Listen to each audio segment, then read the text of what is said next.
The chorus of protests over big money and hard times reverberated around the world today as tens of thousands took to the streets from across the U.S. to Europe and all the way to Johannesburg, railing against banks, corporate profits, and the wealthy.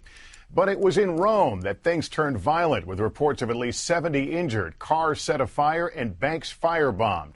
This day of global outrage was born of the non-violent Occupy Wall Street movement that started here in New York. But it has easily found traction in parts of the world where folks are already simmering under the collar from harsh economic austerity measures.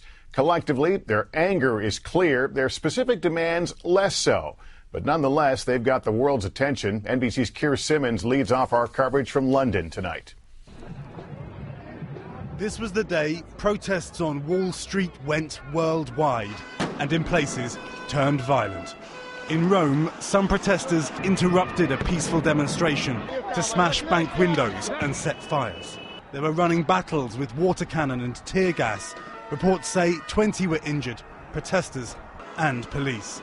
Up to 100,000 have been expected for a demonstration inspired by events in America and fueled by anger at government cuts. In London, protesters were prevented from getting close to the stock exchange. There were 5 arrests, though the day was largely peaceful. This is about some people having money and living good lives, some people not having money and suffering because of it. A lot of people I work with have lost their jobs. My pension's been raided. There are several thousand protesters here in London, part of a movement beginning in the United States, now spreading around the world. 5,000 gathered in Germany near the European Central Bank.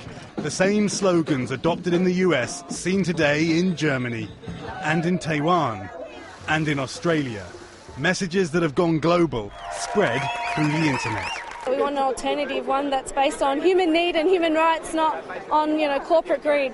In Hong Kong, they lay on the sidewalk. In Paris, Poland and Portugal, small groups demonstrated. But in Spain, organisers estimated that 300,000 took to the streets of Madrid. Large numbers already furious over high unemployment there. Tonight, some streets in the Italian capital resemble a battlefield. Burnt-out vehicles include a police van. The Prime Minister called for arrests. The protesters calling for change around the world. Keir Simmons, NBC News, London.